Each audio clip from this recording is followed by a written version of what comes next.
Testing, testing.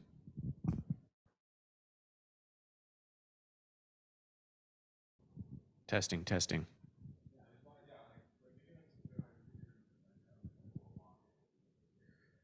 All right. I'll probably present holding the mic right about here. Does that seem like a good distance? All right. Yep, I can. I can talk just a little bit more. How about now?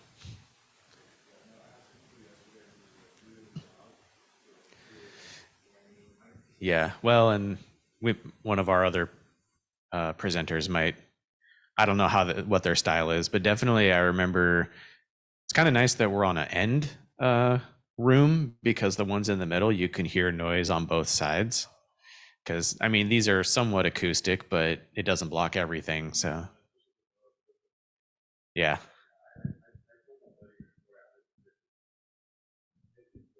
Oh, that's a good idea. All right, we all good on the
All right, thanks for coming to our presentation here, which is going to be about funding, programming, and designing what we've named the Gloria, which is a navigation center and housing shelter village.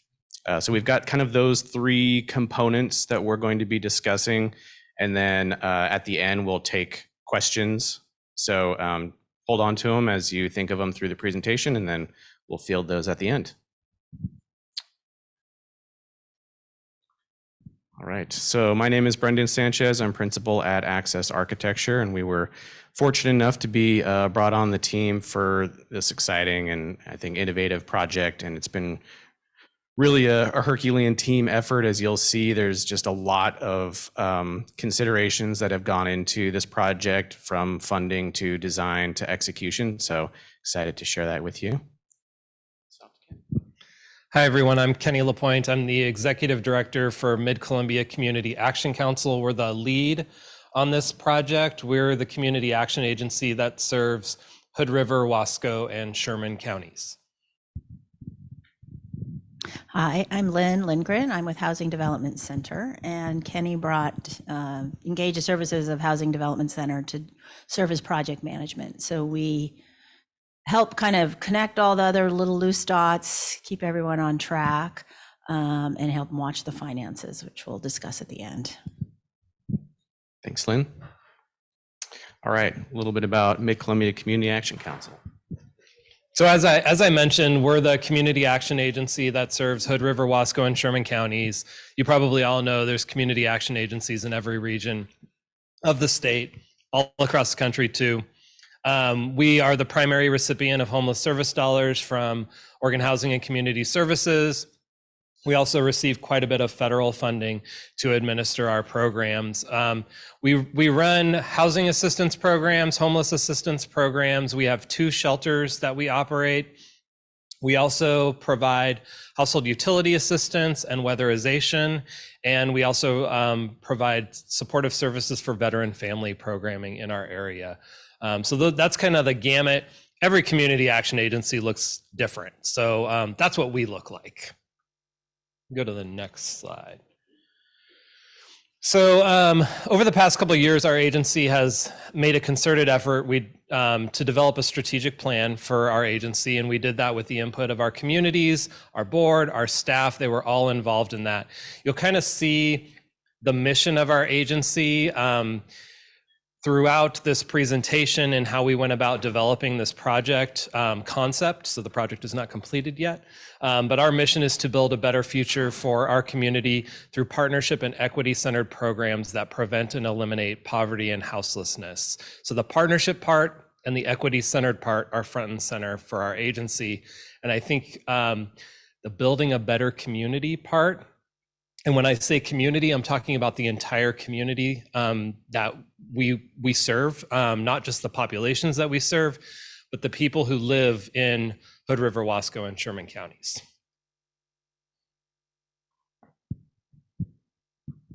So Housing Development Center was brought on, and we really align with a lot of the values that MCCAC has. And want to really help them with their partnership and working community and sustainability and equity in the region. So HDC has 4 different departments, and we are primarily working with MCCAC in the development facilities part during this project. And so Access Architecture is an emerging architectural firm. We're in our 5th year.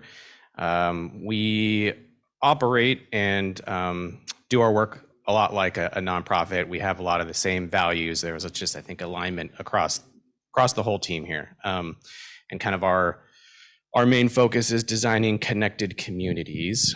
Our process involves what we call outcome-based design. And so this is just a little graphic. We like to start with listening and really understanding what the needs of the project are.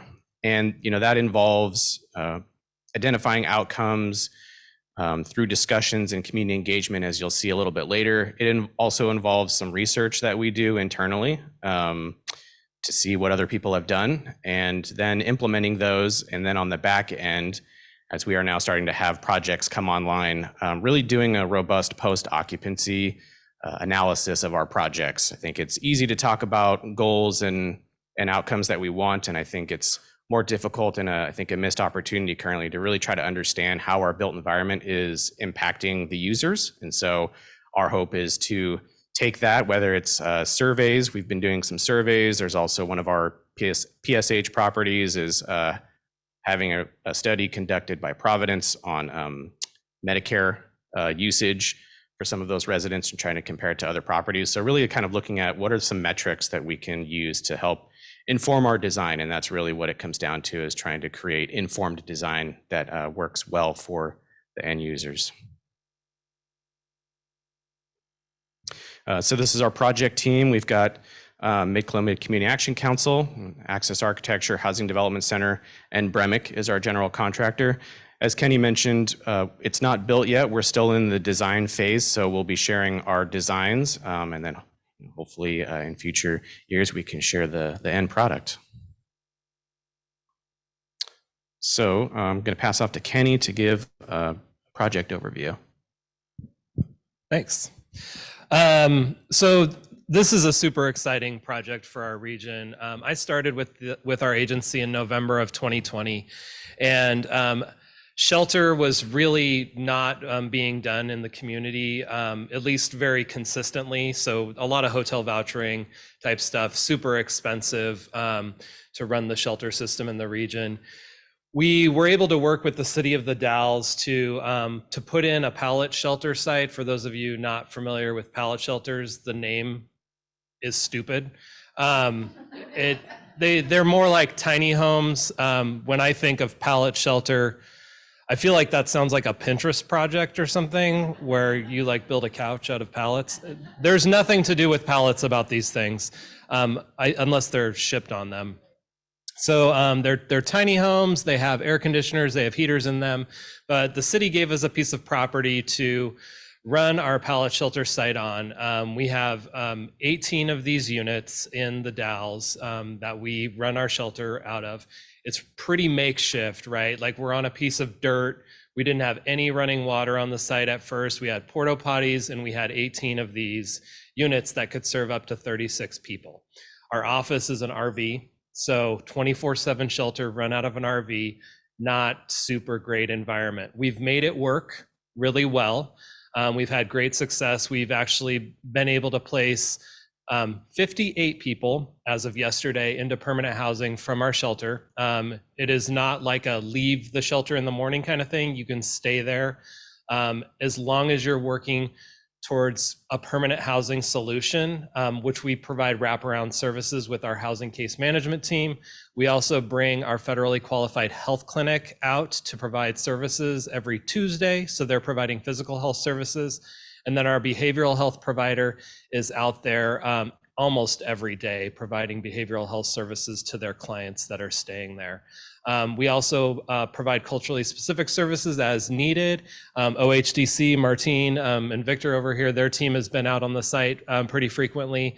We also utilize other culturally specific organizations like Nichiwana Housing and the Next Door that work in our region. I'll talk more about them in a minute. But what we envisioned with this project, because the site that we're currently using is not permanent. We needed a more long-term location. For those of you who do shelter, you know that trying to figure out your spot every winter kind of sucks. And we did not want to have to do that. We needed to worry about other things like training and recruiting staff, making sure we had a good solid team that was able to help people transition into permanent housing. So we envisioned this one-stop shop navigation center, which is now called the Gloria Center. We envisioned this location where we would have a multi-service agency center where we could put all the agencies that work to serve the population that are staying in our shelter in one place. In addition, we're providing services. We're going to be providing services at the site to the broader community of folks that we serve on a day-to-day basis. So not everybody is staying in a shelter, right? We have people coming in for utility assistance. OHDC has folks who are in job training programs. So we want to offer all that in one location, because those of you who work in rural areas, you know the challenges that people go through in driving all over the place or using public transit to get to their service providers. And this puts everybody in one location. These are the agencies that are going to be co-located at our navigation center site. So I mentioned the Oregon Human Development Corporation, Bridges to Health, which is a community health worker program that is tied to the Columbia Gorge Health Council. The Columbia Gorge Health Council is our CCO's governing body. So really great to have our CCO in our building with us to experience what we experience on a day-to-day basis, and then we can ask them for more money. Mid-Columbia Center for Living is our 3-county contracted behavioral health provider. They will have office space in the building. And I will say some of these agencies aren't like moving their whole offices here. They're just moving staff that provide corollary services to the client population. So Center for Living will have peer support specialists and behavioral health case managers on the site.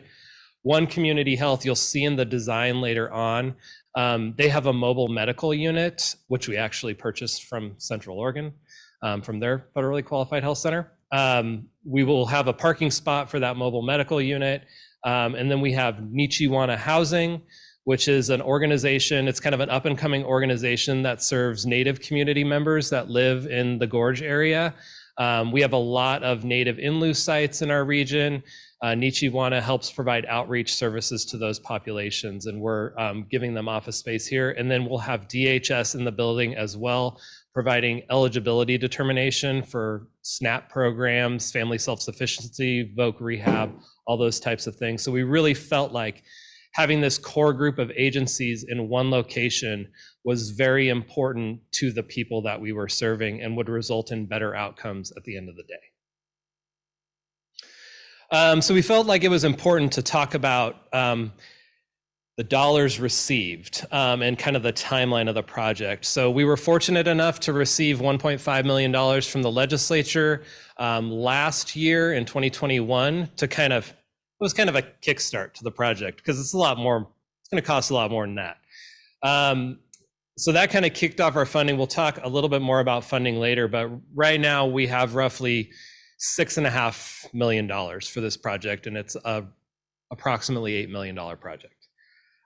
We were very fortunate. I had gone and done some community presentations, one of them being at a church, and came into the office on Monday, and some guy was knocking on my door asking for me. And any executive directors out there, if you have a community person knocking on your door, you're kind of like, what is that about? Are they here to complain? They weren't. They were here. They were at the office to ask if we needed any property. And I was like, what's the sales pitch here? No sales pitch. Long story short, they gave us 2.6 acres in city limits, flat buildable property to develop this on. The property is named after the donor. So the Gloria Center is named after the woman who donated the property to us. She recently passed away. So we're honoring her by naming this project after her. And without her donation, this wouldn't have happened. But that kind of shows the community support that we had behind the project. I don't think we would be still working today if we did not receive the land donation for the project. And we'll talk more about what the land's going to do for us a little later on. We are anticipating opening the shelter in June of 23. So we'll be moving our pallet shelter site to there. And then the main navigation center building will hopefully be open by the end of 2023. We kind of have a timeline here because those of you familiar with House Bill 2006, we're using that authority to site our shelter at its location. So Brennan kind of mentioned the work that Access does around bringing folks together to do programming and design work. For me, that was really, really critical to have Access, HDC involved with our partners in talking through what this project is going to look like. So we actually did some programming charrettes. We had shelter clients come to these charrettes and talk about what they would need on the site. Our partners were able to identify critical needs in the building that we wanted to have, such as, and I think we have a slide that will talk about that, but anything from drop-in childcare, and don't get me wrong, I'm not talking about all day long childcare. That's not really a business I'm interested in getting into. My kids moved out already. This is drop-in childcare for families who are coming in to receive case management services. So they kind of don't have to drag their kiddos through maybe traumatic conversations that they're having with the case manager. They can drop their kids off with a childcare provider, go in and do their case management services, and then come back out and have a kiddo that is hopefully happy that they got to maybe watch a movie or play with some toys or whatever. So there you have it. Childcare facility, childcare drop-in childcare space, a career resource center and computer lab. That is something that's critical for Martine and his team because they do, as I mentioned, provide job training resources. That's also something we want to make sure is embedded into the site because we want to help our clients access job resources so they can move up and out of the shelter. We don't know how long shelter is going to be funded for, so we want to make sure that we have a plan to move them forward. A warming kitchen is also another aspect of that. So that is primarily to serve our shelter clients food. This is not a soup kitchen or anything of that nature, and it's not a day center. So that's one thing we've been very vocal about is the shelter site is for shelter clients who are staying there. Folks can come in and do an intake and potentially get into the shelter, but this is not where we have a bunch of folks hanging out to get food and stuff like that. It's very important for us to maintain the project in a good look and feel of the neighborhood. I mentioned before, part of our mission is to build a better community. And we feel like this is our responsibility to the neighborhood to make sure that we're operating a very well-run site. We have a very well-run site right now in our makeshift pallet shelter site. And it's very important that we continue that because it has helped us generate a lot of public will. And I think it's probably helped us get that land donation that we talked about, in addition to millions of dollars from our city and county for the project. So I kind of talked about this just a second ago, but what makes us different is, again, we're not going to be a day shelter. Folks won't be coming in all day long. The other thing that kind of makes us different, especially for a rural project, is we're pulling all these agencies into one location and having them provide services out of there. So we know that there's going to be interesting dynamics when that happens, but we do feel like all of our community partners from a mission and cultural perspective are aligned with one another, and we have great relationships, great working relationships. We share resources, we share services. Our goal is to better serve the community, and we don't have a lot of infighting that goes on in our community, which is really great. So people, I mentioned before, people can come in and receive all types of services, anything from job training at OHDC to native services through Nichiwana Housing to just finding out if they can get SNAP benefits, which can help stabilize a household further along. So we're trying to do that all in one location, which is super exciting to think about.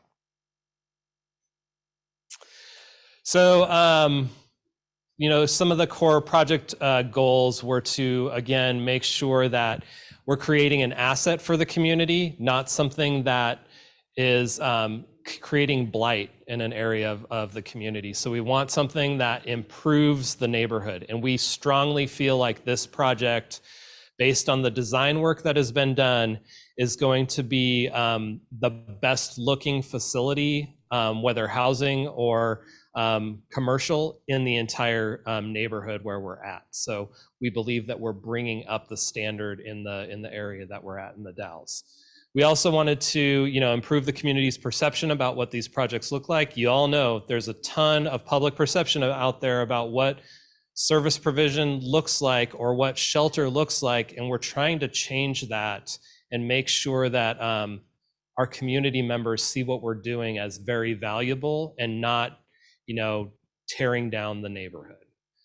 Trauma-informed design and equity-centered design is also front and center, and Brendan can talk more about Access's work to focus on that. Additional values, and these values were all developed by the project team. So this is not like Kenny's values. These are like the values of all of our project partners, our agency staff, our board. So they all kind of came into alignment, and they really came out when we did the programming charrettes that we did. We wanted to make sure that we were hiring local subcontractors to the best extent possible. Very important that we're reinvesting in the community where we're at and not just hiring contractors out of the area. That is incredibly difficult, especially in our region. We only have a population of about 60,000 people in our 3-county area. A lot of our contractors are inundated with other work and can't take on jobs. So we're trying our best to bring them on. We're working with our culturally specific partners to advertise the construction jobs to MWESB contractors. So that is something that's a value. We'll talk more about that a little bit in funding, but when it comes to utilizing MWESB contractors, I say that not with like a state definition of that. I say it because that's a whole process, right? Like you've got to go through a process to be considered a certified MWSB contractor. Our value is in hiring, they still have to be licensed. Our value is in hiring contractors that are from communities of color, Native, Latinx, veterans, women-owned businesses. That's our value. It's not the certification. It's the hiring of those businesses and investing in them as much as possible. So that's part of where the funding flexibility comes in with this project. And I'll pass it off. All right, thanks, Kenny. Yeah, I think it's important to go over those goals because as you'll see, even though we're talking about kind of 3 separate components, you know, the project overview and the design and then the funding, those goals are woven throughout. So you'll see, you know, a lot of cross-referencing, and that's just because we've been really intentional about having an integrated process and making sure everything is in alignment. But I will go over the project site and design considerations. So the site is in the Dalles. That's just kind of an overview. The red star there is where our site is specifically, so kind of in the northwest corner. And as you will see, it's in a unique spot in that it's surrounded by both commercial and residential. So it's really almost like in an interstitial zone where we've got commercial to the north and the east and residential to the south and the west. We also looked at, you know, where are the predominant winds coming from, what's the solar exposure, so we can try to take advantage of those and or try to mitigate those, especially the wind with how we site the building. We also know there was going to be eventual right-of-way improvements along 7th Street, which is kind of the frontage of the site. So making sure that our design addresses what the future of that street is going to look like as well. So some of the established design goals, which again kind of came out of the programming meetings that all the project partners had, was to provide a kind of a physical face for MCCAC and coalition partners so that someone can identify with those agencies and the location. Positive public perception of the building and site embodying dignity, that one was really important. Making sure that, you know, people felt like this was a well-designed, intentionally designed place, that we really thought about who was going to be there and using these spaces and tried to create beautiful spaces for them to use. View of property should give people a sense of collaboration. And I think there's a real opportunity with all these agencies co-locating to take advantage of some cross-pollination in ideas and services and hopefully efficiencies there. As Kenny mentioned, trauma-informed design was also really important. You'll see some of that a little bit later, creating space that feels welcoming and engaging. Creating a circulation that's easy to navigate so that people feel comfortable when they're there and not confused and anxious. And then taking advantage of a variety of spaces, and that kind of ties into, I think, the programming and the wide variety of programming that we are having to fit into one building and how we can create it so it still functions efficiently and we don't just have these different siloed areas. So one of the main design goals is, for us and the broader team was healing, just knowing the population that would be served here. And I mentioned we do some research and try to, bake that into our design process. So we just pulled out one of the quotes here: understanding how the physical environment affects an individual's sense of identity, worth, dignity, and empowerment is essential to designing supportive and healing environments. Another large goal was creating healthy environments. And so there's a range of measures and metrics towards that, looking at taking advantage of the solar exposure that you saw in the site analysis. Obviously, the Dalles gets a lot of sun. So how can we really take advantage of that? And trying to future-proof by using all-electric equipment. We're using Fitwell certification, which has more to do with the operational side of things. So we're not just looking as a team at the design and construction process, but also the operational side to make sure it continues to be a healthy environment for the users. And then some of the more, I guess, now standard measures of low flow fixtures and LED lighting and low and no VOC finishes. So some other research adding to our informed design, just kind of read them off here because you'll see how this is integrated into the design for the Gloria Center. So settings that include vegetation, reduce stress, promote peace, tranquility, enhanced self-esteem, and a sense of mastery of the environment. Personalizing a space can facilitate empowerment, encourage residents to form an attachment to the place, and positively shape their identity within the shelter. And then a quote that we just love in the office that we always look back to on every project is, when a flower doesn't bloom, you fix the environment in which it grows, not the flower. So some site design specific project goals was to look at how can we create a cottage community so that the tiny homes don't feel like they're just all lined up in a row and you feel like a number, but how can we be intentional with creating we really wanted to feel kind of cottagey. So that was something you'll see a little bit later. The opportunity to personalize the pallet shelters, whether it's colors or even something as simple as like a front doormat or some potted plants, but really allowing people to make this their own home so that they take some ownership over it and feel proud to be there. Looking at a central gathering space, opportunities to create connection amongst the different not only residents, but service providers. And so really that has to do with designing for a range of spaces. I think one of the main things that we look to do in our projects is this idea of choice. Everyone, has the right to choose what environment they want to be in. It also helps with the comfort level. So some days people may want to engage more and they can be in kind of an open public space, or maybe some days they're feeling a little more introspective and they want to be sitting along the side but still looking at people doing stuff. So thinking about how we can create a range of spaces on the public to private gradient. And then opportunities to incorporate art and sculptures, and not only art and sculptures, but just some community build elements in the site design, which you'll see things like community garden beds or covered seating areas, so that again we're getting everyone to participate in this process. A little bit more on the practical side, we knew we need to include restrooms and showers and laundry for the shelter component. I mentioned community garden, paths and areas of respite and reflection, again, kind of going back to that gradient of spaces, and then a little more public pavilion areas where there can be some gathering. There's a couple of images from our charrette, kind of community engagement charrette that Kenny mentioned, where we had folks both on the service providing side as well, or Rob, we've got the shelter manager on the middle there on the top slide, as well as current shelter residents to provide some feedback on design. So we came to that with a couple of different options of site design just to get the discussion rolling and say, what do you like about this one? What don't you like about it?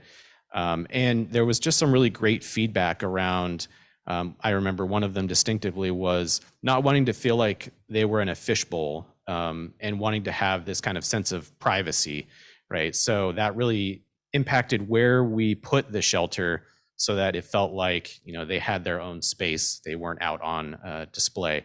But also some things around sight lines and security that came up during that meeting that was really important for us to learn to be able to integrate into the design. And so where we ended up was this general layout where we've got the services building, that the navigation center building towards the street, which really provides that public face, that opportunity to provide the public face for the partners and MCCAC. And then we've got the cottage, shelter community in the back so that it's buffered a little bit. It has some privacy. And we really looked at breaking up the tiny homes into separate sub-villages, if you will. So you can kind of see there's a village on each side, and then they share a central open space with community gardens, some covered seating areas. At the very top in the center is the manager's office, so that there's a good viewpoint towards the other areas of the shelter. So as far as the building design goes, some of the needs identified were a large community meeting space. There really isn't many of those in the Dalles. And so there's an opportunity there, especially given the number of partners that are going to be housed in this building. As Kenny mentioned, a career resource center and computer lab, some classroom spaces, and a warming kitchen. And those needs came out of another exercise we did in the programming phase, where we basically gave everyone these bubbles, and we had this map that is on the public to private gradient, and people would write down what spaces they felt they need, approximately how large that space is, and then the color coding on the bubbles was whether it was essential or if it was a have to, like if it was a have to or if it was a nice to have. So that helped us prioritize the programming, because as you can imagine, coming out of that, we were like, oh my God, we've got like 400 spaces that people want. So we have to like kind of sift through and have those discussions of not only what's essential, but how can we utilize spaces for multiple purposes? And that's essentially like a process we went through of like, okay, this agency only needs this for these purposes or at this time. We can double that up with this other one. And that really allowed us to shrink the footprint, save costs, and create an efficient plan that's still functional. So this is the end result, where we've got kind of 3 bars of program. The lower bar there is primarily offices, and a lot of different agencies there, with MCCAC in the lower left, and then some other agencies kind of on the right. And then in the middle, we've got a larger breakout space where if people didn't want to be in an office, they could sit there in kind of more of an open workspace. The center bar is really more of the meeting rooms and break room area. So we've got some various sizes of rooms. I think that was important for us as well, just to accommodate different functions. So we've got what we call flex meeting rooms. And then the break room is kind of on the back end overlooking a patio. But really that middle bar insets in, so that as you'll see in future slides, we're thinking about the arrival sequence for people to make sure there's kind of this decompression zone before you enter the building. It allows us to integrate some landscape and some seating areas to really kind of let people stop and breathe for a second before they go into the building. And then the top bar is kind of a combination of public and support services. So that large space on the top is the multi-purpose room, which opens out onto the north patio.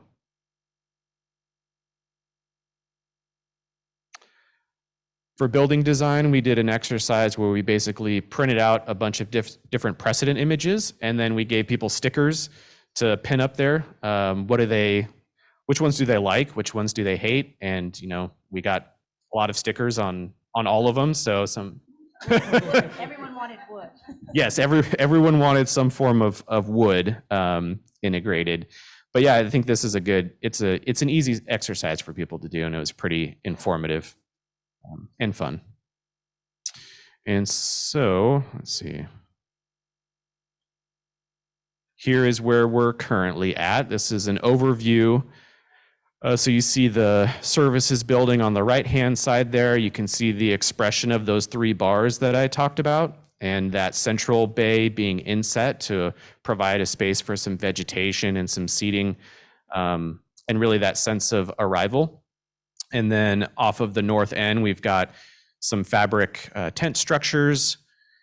And then you can see the shelter village, the cottage village over on the left-hand side, with some varying colors in that central space. As Kenny noted, there's a pull-in spot for, I always forget technically what it is, but Called La Clinica. It's a mobile medical unit that will come on site weekly. so we'll have a plug-in there for them to be able to plug in when they do come on site. It's actually where the fire truck pull in. And we got permission from them to let us use it for 1 day a week. So we're trying to do double duty. Yeah. Yeah. We're trying to do double duty on that space. So it isn't just for the van, it's the fire truck access. Good point. Thanks for that. Yep. Along the theme of how can we use one space for multiple purposes. And then we are planning a fairly extensive solar array to provide a lot of the energy needed for this development. So here's a perspective from the entry sequence. We've got the landscaping kind of curving. That's kind of really important for us to have those softer edges so that it just feels a little more inviting. You know, you're more intrigued kind of going around a corner that's curved that rather than a hard corner. So creating those softer edges, like I said, kind of ties into this idea of trauma-informed design, but also just creating a sequence space for people to, you know, take a breath and hopefully reduce some anxiety or stress if they're getting services that they need in this building. Not mentioned really anywhere in these slides, but just as an FYI, so after comparing wood and prefab steel, the team decided to go with a pre-engineered steel structure. So that partially informed these forms that you see. And so we're kind of working with that and trying to highlight it and create kind of a unique aesthetic to the building. Here's a view of the kind of central garden space, as well as one of the little villages off to the side. And so our hope is that residents can paint these shelters different colors, or you can even, I've seen, you can do writing on it. They just come as white blank walls. So I think it's really an opportunity to get the residents engaged in creating their own tiny home. Off in the distance there, you see one of the hygiene stations that has 3 bathrooms in it, including one accessible. On the right-hand side, you can see the door is a little bit lower, so that has a ramp to it. And just trying to provide some screening for that. And then this is a view of the other village on the other side and kind of what that looks like with the resources building in the background.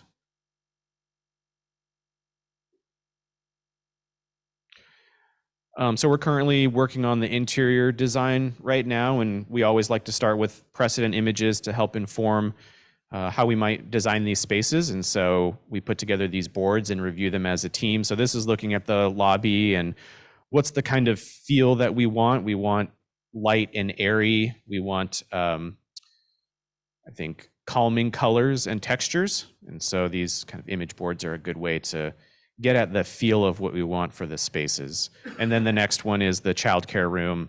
How can we have a little bit more fun with, you know, what's on the walls, still keeping it kind of a nice calm space, but knowing that the kiddos are going to be a little more tactile in their engagement for that room. And I will pass it off to Lynn for funding. It all looks good until you have to figure out how you're going to pay for it. So my job is a lot. How's this all going to work, guys? We meet weekly by Zoom. Occasionally we meet in person. And we've been meeting weekly since December, I think, when we started in December. And Kenny came with a pretty substantial pot of cash. It really helps us. And as these things go, you can come in with a whole bunch of money, and then I will tell you, or after I've gotten information on our schedule of values from our contractor, we still need to talk, guys. So we've done a lot of that. And one of the things that I think is really critical, and I think it'll be an advantage in the long run to the project, is the ability of the facility to be used for multiple different things. We talked about flexibility. Kenny has these partners right now. Things change. Partnerships, change, needs change. Can they still be in that facility? Can someone else be in their place instead, and it still have its integrity and work? And so we really pushed access to look at, we had all of these bubbles, and then what Brendan was saying, what else can be in that space and what timing of the space. And this way, by the time we're done, they don't have a huge facility to operate either. It's run efficiently. So that a little bit about that. Yeah. Yeah. Ooh. So I'll just add one thing to the funding part that added some additional nuance for Lynn to deal with was I'm not going to take a loan out. I was very adamant about that. We wanted to get this project fully funded with grants, and we have no intention of passing on debt to our project partners. Some of our partners are new culturally specific organizations, and we wanted to make sure that we were providing them with a place where they didn't have to worry about these high lease payments or anything along those lines. We're not going to have, we'll have some sort of agreements where we're all working together to cover the operating and maintenance costs of the building, but I'm not entering into a bunch of lease agreements where I'm making cash off of this project. It's a community asset, and every partner that is at that table deserves to share in that with our organization as well. They all together made the project happen. If it was just our organization, I wouldn't be sitting here today even talking about this project. So that was very important for me, and I've said that since day one with Lynn and Shauna from HDC. I've been very adamant about that we're not going to take a loan out on this. Go to the next one. So I don't know, Kenny, do you want to run through our... So, obviously with that, not taking a loan out, I have to, try and find as many possible places that we can find resources to fund this project. So to date, we have $3 million that's been invested in the project from the legislature, 1.5 from 2021, 1.5 from this last year's legislative session. There's likely going to be another little request. As you all know, costs have gone up pretty significantly over the last year. So we saw schedule of values increase pretty significantly from February even to May. So we're going to have to fill that gap. Folks are already stepping up to help us do that. We got a $50,000 planning grant from the Oregon Health Authority. That helped us kind of kick off some of those programming charrettes that we talked about and do some of that upfront pre-development work, feasibility analysis. So that helped pay for that. Oregon Housing and Community Services has contributed $1.5 million to the project as well. So we're getting some of the Navigation Center funding that was going to OHCS for that. Wasco County gave us $400,000 in ARPA funding. The city of the Dalles gave us $500,000 in ARPA funding. OHDC has contributed funds to the project. The Columbia Gorge Health Council has contributed funds to the project. And the city of the Dalles is, I'll just say I'm confident that they're about to sponsor a grant that they have to be the applicant for to help us do solar and battery resiliency for the project. So I'm utilizing their climate resiliency task force to get that done. But again, the city has been so supportive of this project, as can be shown by the dollars that have been put into it. So without all of these, funding partners, this wouldn't be able to happen. And we're close to having everything fully packaged up and funded. So a couple other things about the funding is there's some deadlines. There are I forget what the amount is. We need to have, as we noted in the prior slide, the shelter needs to be functional by the middle of 23. So when you talk to people who aren't in their room, they're like, no problem. But all of you all know what that means. And that having the funding in advance has been really critical to enable us to meet our goals.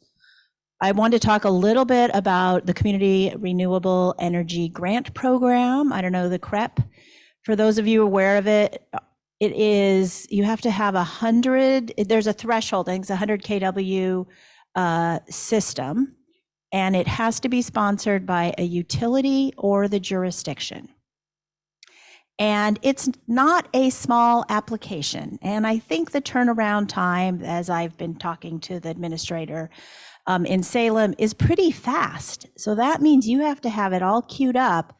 And as Kenny was saying, have the city or somebody ready to say yes, because it goes into their general fund, which then needs to go out to you. So they have to make accommodations for you to use this money. It's a great idea, but getting it all lined up takes a lot of, goodwill on the part of the organization that's doing it, and the city. And Kenny really has to be out in front of a lot of those. So what are some of the advantages of us having the cash in hand? We don't have loan costs. That's always a good thing. We can do early procurement. For those of you who have had funding and have had somebody in my position say, well, we'll just procure that generator or those switch gears early. I'm like, well, nice idea. However we do it, we can have no liens on the property, or the lender is going to tell us to go find some other way to just say no. The lenders will not allow any kind of a liens. So for those of you who are trying to come up with creative solutions in this day and age of long lead times, it's got to be cash that isn't invested in or isn't tied to the project, where there's a loan or a lien. And so we can do that. This is a big reason why the metal building works. I don't know if we could do the metal building if we didn't have this in advance. I think we have an 8-month lead on our metal building. They're working on it as we speak, so I'm told. And so we need access to make those decisions, get that design in place. Oh, but we're not permitted yet. We haven't even put in yet. So there's a lot of, the whole team has to be communicating with the jurisdictions, knowing what the codes are, making sure everything is lined up so that we don't end up on the back end with whoopses. That could be expensive. We don't have the funding application fees and delays. So for all of you who sat in the 9% and 4% seminar last year, we do not go through a 9% or 4%. We don't sit there waiting for 5 months wondering what's going to happen. We just keep working. Our requirements. This is a really interesting part, and this is where I tend to step in and say what if, and what I know from the past are the requirements. When we're doing projects with the lender involved and OHCS requirements, we've got their boxes to check, their requirements to meet. When you don't have those, you start to realize what a safety net those provide for the client, for the sponsor. And so I see a big part of my responsibility on this project is trying to think ahead. Is anybody going to want us to have a phase 1? No, nobody told me to go get a phase 1. No lender's looking at it. But what if my contractor gets out there and there's contamination on the site? He's going to stop work. Then what happens? Okay, get a phase 1. Oh, shoot, we need a phase 2. We have DDT on site. Oh, but good news, we only have it in one small spot. So I'm doing a lot of that kind of due diligence and risk management that a lender would generally do, because it's an organization. They have, we do not want the organization to have any risk. The process for spending is much more streamlined in terms of we got the cash, we can use it when we need to. And another piece of the puzzle that's actually been really interesting, very confusing, and when I try to explain it to my other construction project managers at HDC, they scratch their head. And I don't know if we want to go into HB 2006 or we want to leave it. It's kind of, should I ask a question? If anyone wants to know, or just give you the cliff notes?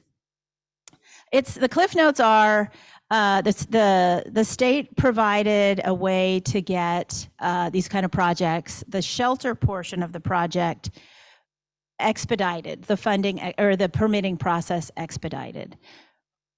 We could have gone through the normal channels, but for other reasons, we decided to use the expedited version. And the city we worked with the city on this process. So we did not make these decisions independently. They said one thing, we asked another question, they are working with us. And so we're doing this expedited route. Okay.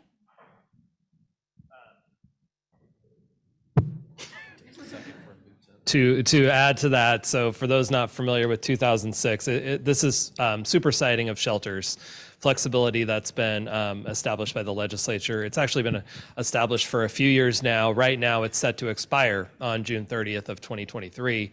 So that is why we have a deadline. It's very possible that 2006 will get extended with new legislation, but when will we know? June 30th of 2023.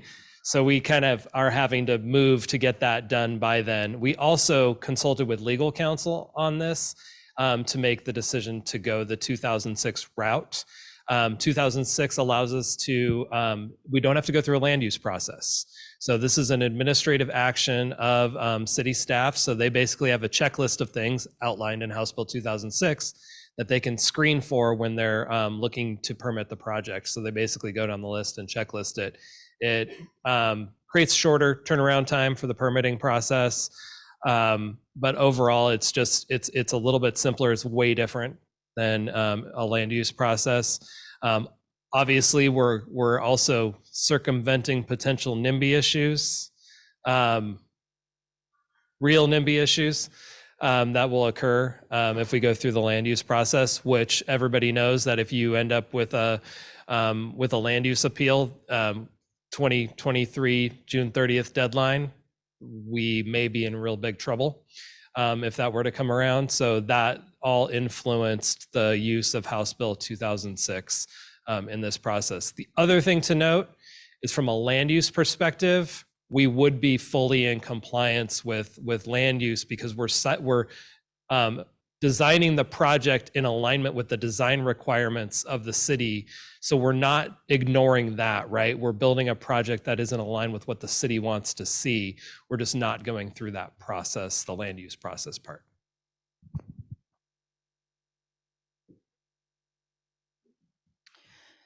So a couple other pros, like we mentioned, the loan costs, the interest costs once we're in construction, the opportunities for early procurement, which when we started this, we did not know that was a thing.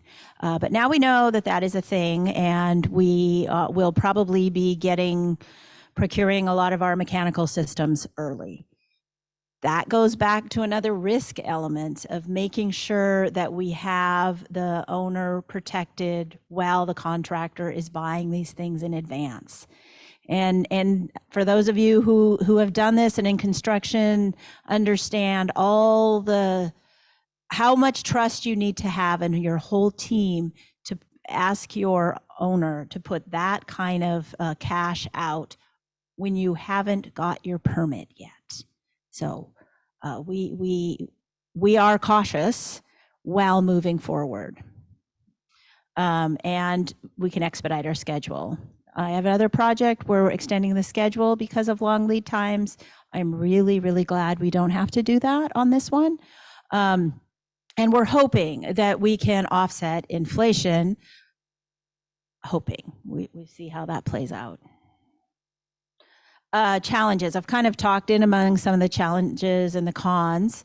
With the pros, is that risk element. And I talk very openly with the team, so we're aware of what it is. And I think by having that real open communication, which is something that HDC prides itself in when we work with clients, helps everyone think of things that I haven't thought of or other options. let's see, contracts. We're working on getting our contracts expedited. We're doing the work under a 133 because of the CMGC that Bremik is doing, and then is Access's work.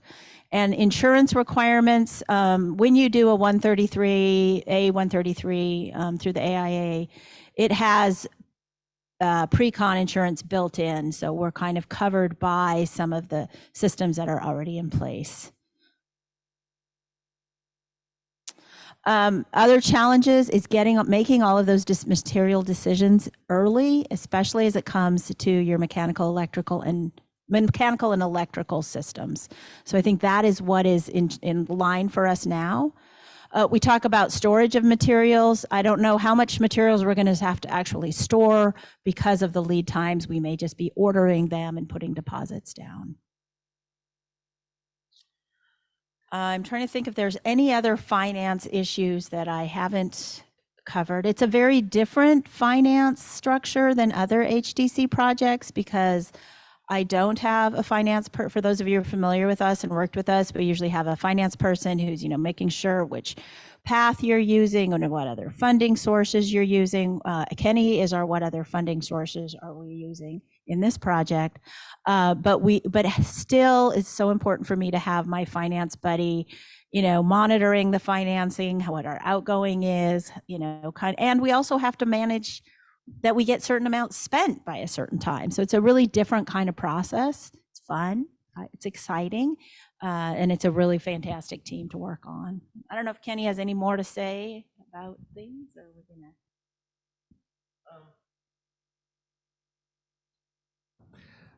I don't have a ton more to add, but other than I think the big principal value here across the team and with my organization is that we didn't have to create shelter that kind of looks like your historic shelter.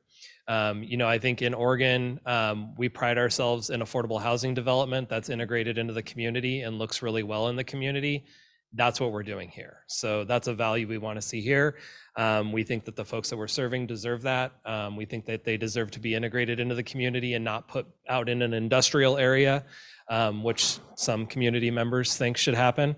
So that's really important to us, is that we're integrated from a design perspective. We look great. When people drive by our building, they're glad it's there. They're not wishing that it didn't exist. So that was very important from the start. So yeah, that's kind of where we're at. Questions? So I have that experience. I am a resident services coordinator. People are on Zoom. Okay. I'm a resident services coordinator for a 55 and over low-income apartment, which is next to a day center / emergency shelter that came after our building was built. And a lot of our residents feel very threatened. There's behaviors that are exhibited that they legitimately feel threatened by. So my question, because I know you really emphasize the distinction between a day center and your navigation center, what is the plan to change those dynamics so that, everyone is, kumbaya? That is an operations issue from my perspective. And I'll tell you why it's my perspective. Because when I took over this shelter, I lived there for 2 months. And I was able to integrate myself into the site and figure out what we wanted in the project. And I was having a conversation with somebody earlier about housing first and kind of like how that works and doesn't work sometimes, right? And yeah, I said that. Having an operations team that understands the importance of serving an entire community was very important to me. This is not about one particular client or just the shelter clients. This is about the neighborhood and making sure that we're building and running a safe community. And this is important for my staff. It's important for me.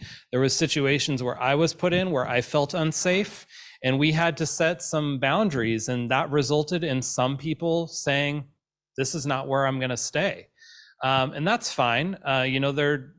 Folks are going to go somewhere else, but we had to maintain a safe community. In order to do that, we have rules that, when folks come in, they can't use on our site.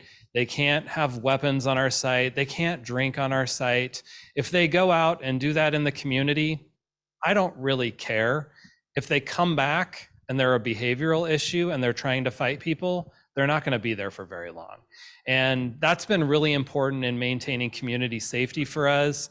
It's also been really important for maintaining safety of our other shelter clients who may be in recovery, may have a real challenge with being next to someone who is being abusive. And so that's what we had to do from a safety standpoint. Our shelter staff in our current location, and they'll do this here, they're going to walk the neighborhood on every shift and make sure that we're cleaning things up. If there was any trash left anywhere, I'll tell you, we don't really have these issues, but they'll talk to the neighbors and check in with them and see if there's any issues that they're seeing. And this is part of being a good neighbor. And when we started pitching this project to the city, not everybody was like, yeah, do that.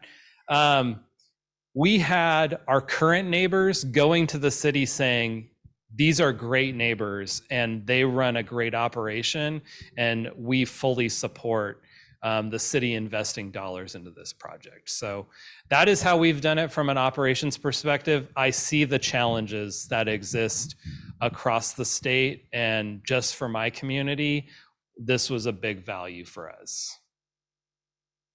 Just quickly to follow up, but you did make the distinction between it's not a day center, it's something else. So what is it about the day center that makes it, that you don't want it to be that? We're not, it's the traffic part. Like, we don't want to have a bunch of traffic coming into our parking lot. We're not providing food service all day long or for, breakfast and lunch and stuff. There's actually another organization that does that. You know your clientele, you know the residents, they're consistent, you know who they are, they live there. Yes, we know everybody who is there. And then there's other folks coming in too to receive services, right? But they're not like coming in to like hang out, and not that this is bad, but like coming in to hang out and store stuff in lockers or anything like that. At the end of the day, we wouldn't have had the size of facility to do that. We'd just be a homeless services center. And this is what something we've been adamant about, is that's not just what this is. That's part of what this is, but it is also a service center for people who are housed, who need housing, other housing resources, or who are going to OHDC to receive job training resources. Like, it's not just homeless services, it's a combination of many different things. And that's part of the decision to not have it be a day center, because that would have impacted the other agencies that are going to be there. Kenny, what did you do prior to having the experience of the community seeing how it runs? What was the most impactful thing that you did to convince or talk to the community about supporting what you do? And then my second question would be, did you struggle hiring your team and your staff? And did you talk about that a little bit? Oh, that's a big question. As far as like public perception stuff, we did a proactive, I'm all about proactive media. We did a proactive media campaign with the Gorge doesn't have like tons of journalists that are looking to hammer you on stuff, by the way. So we're very fortunate there. We did a proactive media campaign where we highlighted a story of a shelter client every week for, I think, a month and a half. So there was good stories about folks being housed. We talk about the number of people that are moving into permanent housing. And if you ask the police department, if you ask the city, they will tell you that they hardly get any calls from us. We have a great operation, and we use that in public meetings. We have them come testify to that. When we first went to the city and the county to ask for ARPA funding to help with this project, I knew there was going to be opposition to that. So I created my own group of folks that outweighed the opposition by 10. And it was the police chief, it was our federally qualified health center, it was Martine, it was all the organizations that are participating, as well as law enforcement. So that really helped emphasize why this project is needed. Also, we had our health folks and education folks are so important because they're non-traditional voices that can talk about why the work you do is important. Of course, I'm going to say it's great because I need $500,000 from you. But when you have somebody else who's saying the importance of housing stability, then it helps a lot more. From a staffing perspective, we went through a few. I ended up hiring, I went out and sought out a person who is a licensed drug and alcohol counselor. He's been in prison. He's recovered from drug abuse. 15 years in recovery, is a phenomenal person. And running a shelter is like him. Like, that's what he needs to be doing. And he has done such a great job at developing will and a good culture among his staff.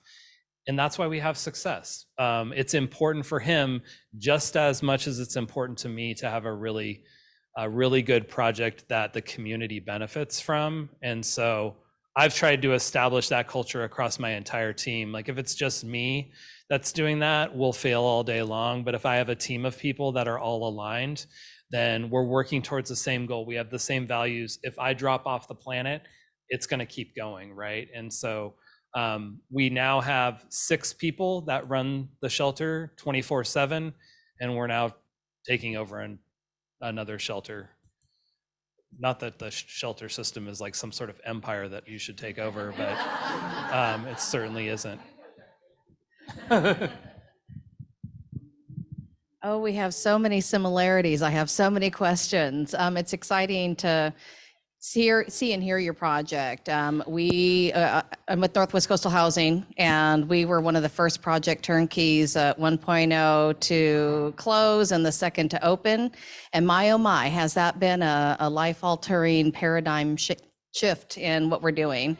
And frankly, it modified in October 31 that I could actually do a shelter, and the city was okay with it after the House bill. So thank God for those.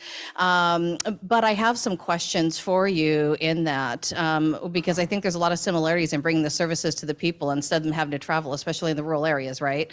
And then there's the additional part where we're trying to combine 12 tiny homes just down the street to be able to utilize the services that are there. And I was so selective on figuring out what project turnkey it was. So our parking lot was in the backside, and you never know it was a shelter. So I love that mindset that's out there. But I have a couple questions. So the first one is, you keep saying home.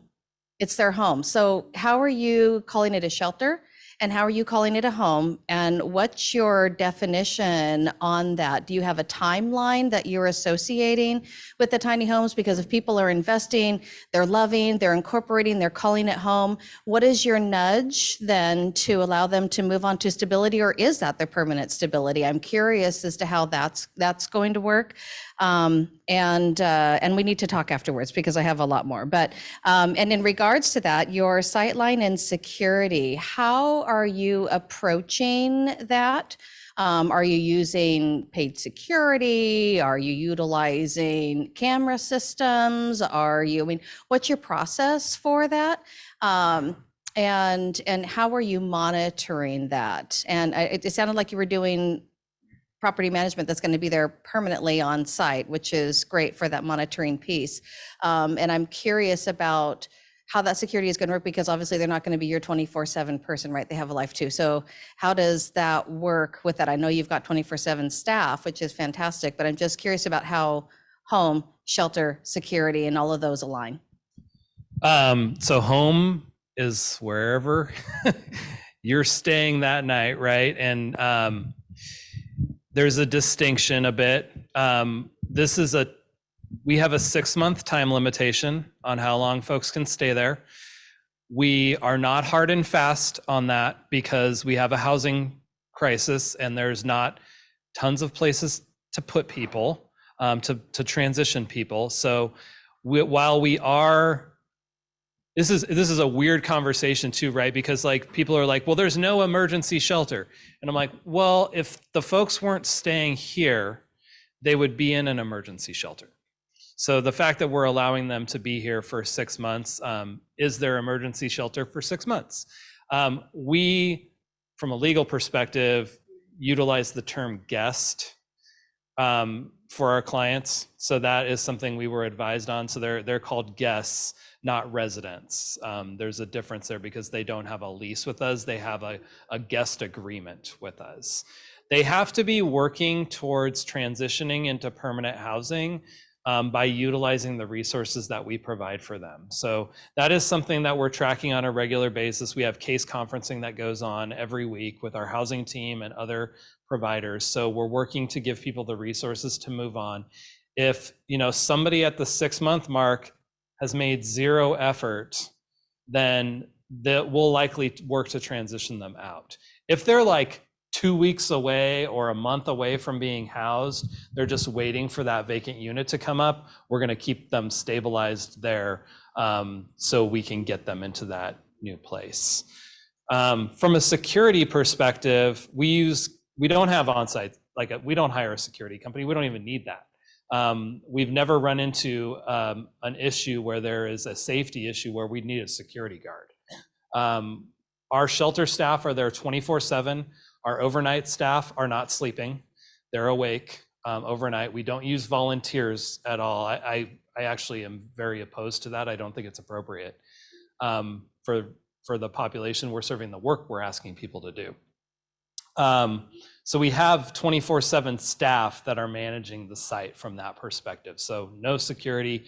We utilize camera system, and our shelter staff, when they're not walking the grounds, they're in our office and they have the camera system right in front of them. So they're looking at that throughout time. And actually, it's a ring system. So I literally will be laying in bed and I'll take a look at it to see what's going on. Brendan, do you guys have anything to add on the security and site visibility stuff? Well, I mean, I can just add, from our perspective, home is the feeling, and I think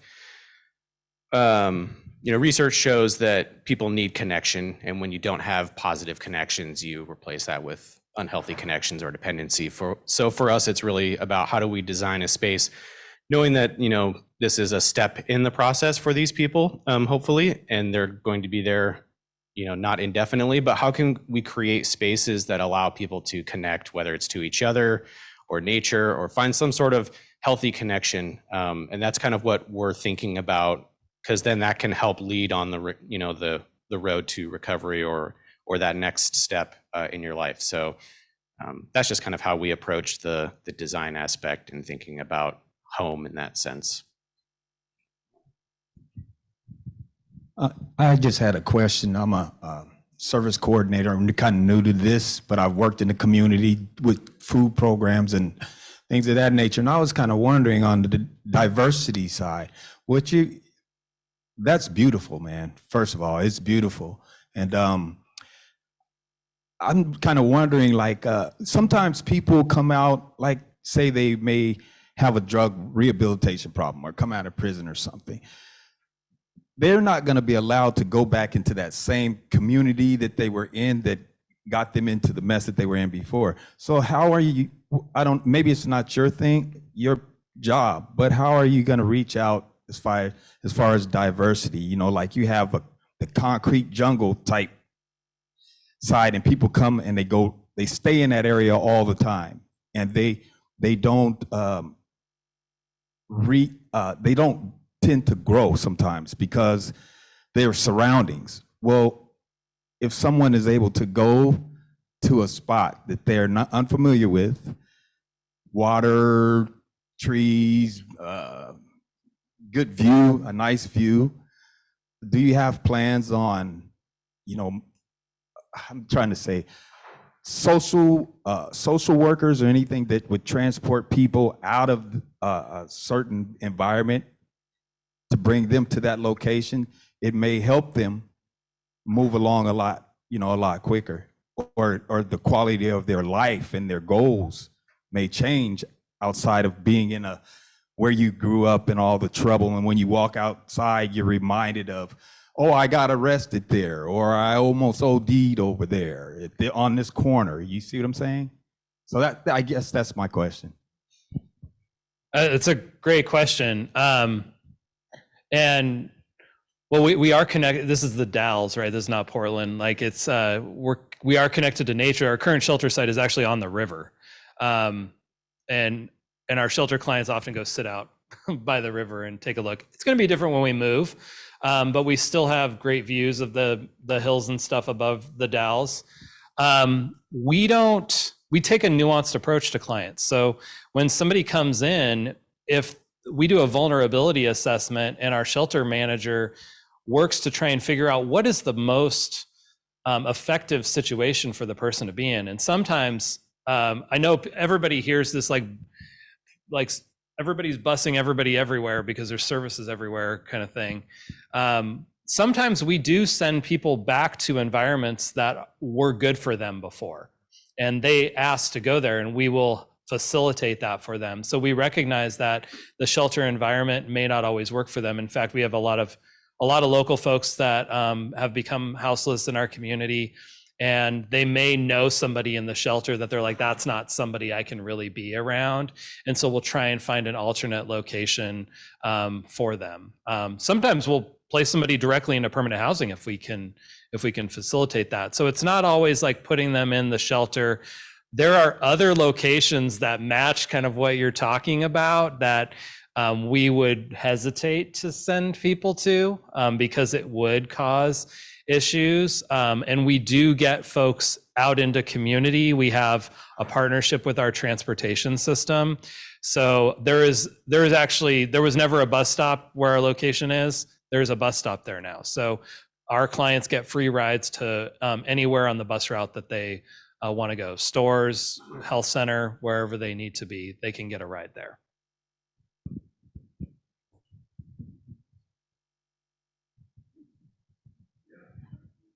So is this on? Yeah?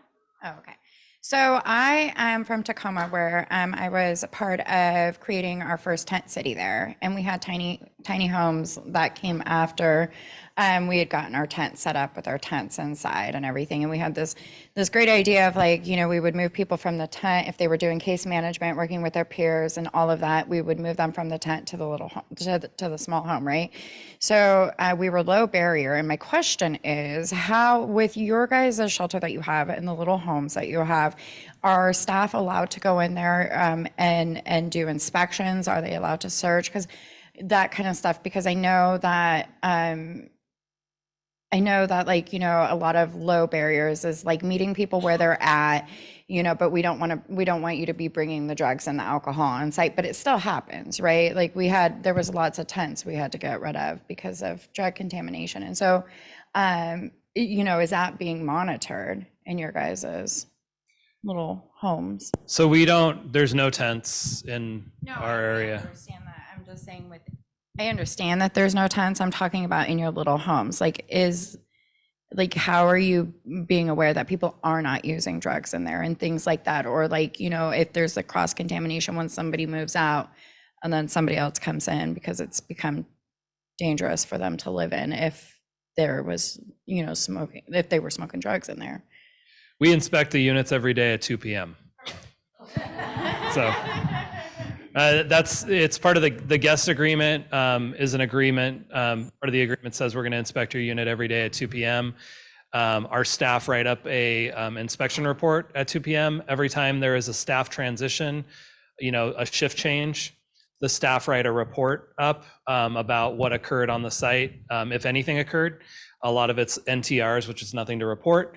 But if a shelter guest violates a rule, there is an incident report that is written up. I get them every shift change. I've gotten 2 this morning. So we're watching that all the time. So that's kind of how we're keeping track of that, is making sure we're looking at the units. This was part of the procedures that I put in place after I lived at the shelter for a couple months. Was it wasn't because we wanted to get into people's, like, last thing I want to do is to get into people's business on a day-to-day basis. But we had a public health problem when we went in and took over the shelter. And when I started doing regular inspections, which everybody hated, when we started doing regular inspections, we had major hoarding going on. We had, there were refrigerators and microwaves in units, and there was food everywhere. And I found a dead cat. Like, it was really bad. Lots of urine bottles in the shelter. And so we felt it was our obligation to create a healthy environment for the people that were staying there. And those are part of the rules that we put in place. And when we inspect, we're looking at that. If we go into a unit and it's like super messy, we will work with the resident, the guest. We'll work with the guest to have that cleaned up. In some cases, I feel like it's sort of like a real life rent well, ready to rent program. Like, we're giving people cleaning supplies and walking through, like, how do you keep your unit clean so it's safer for you on a day-to-day basis. And those who are familiar with the pallet shelters, you have to be able to get out the emergency exit in the pallet shelter if you need to. So we need to make sure that floors are cleaned up and that type of thing. So we're helping them do that. It's not like we'll go in and we're like, there's some spots on your floor, like, get out of here. Like, that's what I do at home with my kids who used to live at, that's why they don't live at home anymore. So we do keep an eye on that. And for me, it's public health. Like, it's all about public health. We don't want anybody, hitting a needle or something because there was drug use going on. We know, like I said, my shelter manager is a certified alcohol and drug counselor. Like, he knows when stuff's going on and he can pick it out. And we'll try and, this is like PSH, it's like another version of PSH, right? It's a really good opportunity to help engage somebody in services if they're having troubles with some of those rules. 2 questions. Do you use a scoring matrix of any sort for your guest application process, selection process? And 2, do you allow visitors? We have a vulnerability assessment that we do that is scored. And I'd be happy to share it if anybody's interested in that. What was the other one? Visitors. We allow visitors that are pre-authorized. So they have to, they can't be inviting Rocky over, who's going to come in and Rocky's been kicked off the site. Like, they have to have the visitor authorized with us before they come in. Again, this is like another safety measure because we don't know if folks just come in and we don't know who they are, then it may put people on edge. It may put other shelter clients on edge because maybe other shelter clients are like, that person like tried to fight me like a year and a half ago or something. We're pretty tight on the rules that we have. There's only like 5 of them, but we're pretty tight on them for the safety of the community and the neighborhood. So I have a question about the security. Do you have no fence around the property? So, I mean, we're talking a current site, right? Mm-hmm. Like, this site Right. is going to have a fence around it and the shelter's in the back. The current site does have a fence on it around Okay. it. We didn't have a fence when my agency took it over, and then I put a fence up. Again, it's like the safety of the shelter clients. When I was staying there, I had people rolling in at 3 a.m, and I could see them on the security cameras, and I'm like, what is this? Like, I don't know what's going on here. So I put that up for that reason. There was also this, like, people in the community would drive by like this is some sort of zoo exhibit, and they'd slow down. Occasionally somebody would throw like a bag of like cans into the property thinking they're donating during COVID when you couldn't recycle cans anywhere. So that was super helpful. So we put that up for the safety of the shelter clients, the safety of the staff. And it wasn't met well by the shelter clients at first. I'll tell you, like a lot of these things, when we were dealing with folks who had been so used to things being a free-for-all for a really long time, that when we started to institute rules, they did not like it very much. And over time, my shelter clients, like, they love it. They love the fact that they have stability there. So just another comment on that, the way it's designed, the shelter's in the back. So they're not on display, you don't see them, you know, you have to go through the parking lot. The front street frontage, which you can't see, the street is just on the right side of the screen. There'll be a lot of plantings, so you can't like decide you're gonna set a tent up there. So there was a lot of intentionality that Kenny brought in that went into the site planning of this, so that it's a safe place in the back. Families will come and feel comfortable to get services at the navigation center. And then we have a bit of a barrier in between, or it's not a barrier, it's a transition zone in between with the plaza and some plantings and the tensile structures overhead. So we've kind of tried to think through a lot of that. And I think because of the kind of facility that they have in the Dalles currently, you can move it over and still have the families come in. 2 quick questions. Do you handle donations at your site? Because I imagine people might want to come by and drop off stuff. And did you have to sprinkler your pallet shelters, or will you have to? No to the sprinklers. I'll let Kenny field the other one. What was the other one again? We will take donations. We will decide if we take them.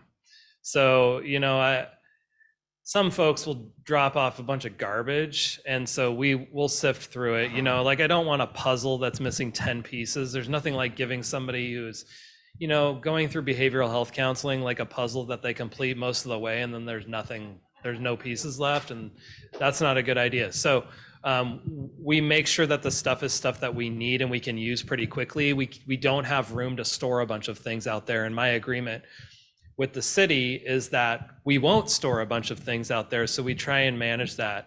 You know, that kind of goes to another issue, which is we don't have any parking at our current shelter. Only our staff are allowed to park there. Again, part of our agreement with the city. This site gives us parking for our shelter clients, which is very important because we do have a lot of folks who have vehicles, and we don't want them not to be able to access shelter because they have to walk, you know, half a mile, even though they have a disability, right? So we're attentive to that.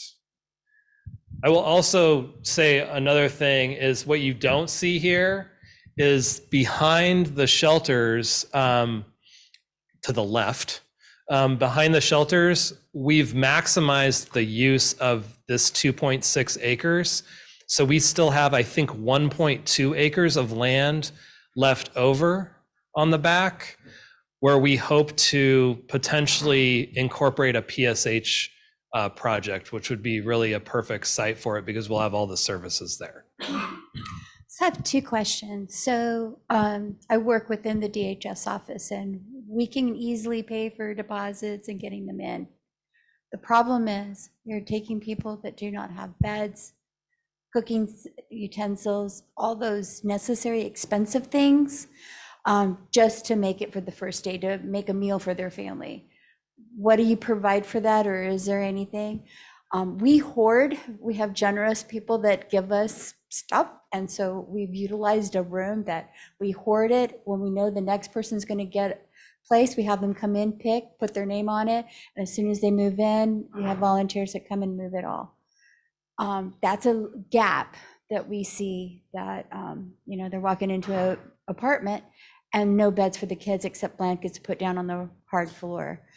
1, is there something going on for that? 2, how do you handle smoking, since marijuana is legal, and do you allow that, or even cigarette smoking? How do you curb that?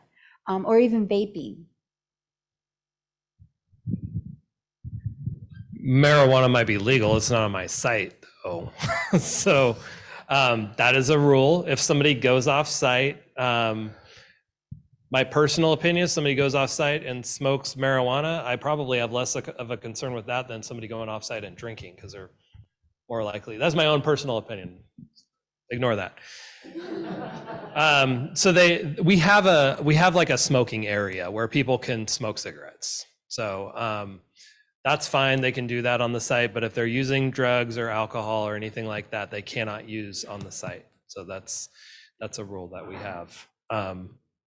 So that's really important. When it comes to like the supplies that people need when they move into permanent housing, these units all have beds in them. So they have fold down beds that have mattresses and stuff. When they move into permanent housing, our housing case management team is working with them to identify what they need in their home. And they're so good at it. And they can find couches and beds and get donations for all that kind of stuff. Like social media is so big, like one post will get too much stuff for somebody, right? So we've been pretty good about getting folks what they need. We want to make sure that when we transition folks, that we're not putting them into an empty place, right? That's not dignifying. Like, we want them to have the things that they need to thrive in their new housing.